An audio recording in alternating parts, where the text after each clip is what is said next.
आप नवरात्रि में देवी की पूजा करते हैं, लेकिन क्या आपने कभी सुना है कि असली नवरात्रि एक युद्ध की कहानी है?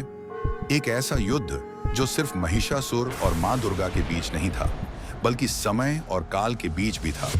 हजारों साल पहले जब महिषासुर नामक राक्षस को वरदान मिला कि कोई भी देवता उसका वध नहीं कर सकता, तो पूरा ब्रह्मांड भय से कांप उठा।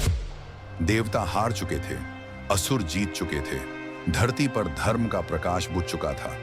यही वो क्षण था जब त्रिदेव ब्रह्मा, विष्णु और महेश की ऊर्जा मिलकर एक दिव्य स्त्री शक्ति का निर्माण करती है और जन्म लेती है मां दुर्गा। लेकिन युद्ध आसान नहीं था, क्योंकि महिषासुर कोई साधारण राक्षस नहीं था।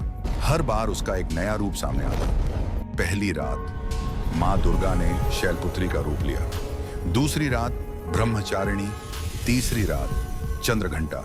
ऐसे ही हर रात मां ने एक नया रूप धारण किया। नौवीं रात जब आई, महिषासुर ने सिंह का रूप ले लिया। युद्ध इतना भयंकर था कि कहा जाता है उस दिन काल यानी समय भी थम गया था।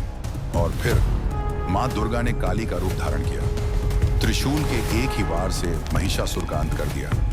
लेकिन असली रहस्य यह है, इन 9 रातों को सिर्फ देवी का युद्ध नहीं कहा गया, बल्कि साधना का सबसे शक्तिशाली काल माना गया। आर्षि मुनि कहते हैं, जब साधक इन 9 दिनों में ध्यान करता है तो वह देवी की उसी ऊर्जा से जुड़ जाता है जो महिषासुर जैसे अंधकार का अंत कर सकती है। इसीलिए नवरात्रि को काल विजय भी कहा गया है, क्योंकि यह पर्व सिखाता है कि साधना और शक्ति से समय और मृत्यु पर भी विजय पाई जा सकती है। तो अगली बार जब आप नवरात्रि में दीप जलाएं, याद रखना, आप सिर्फ पूजा नहीं कर रहे, बल्कि उस ऊर्जा को जगा रहे हैं जो एक बार पूरी सृष्टि को बचा चुकी है।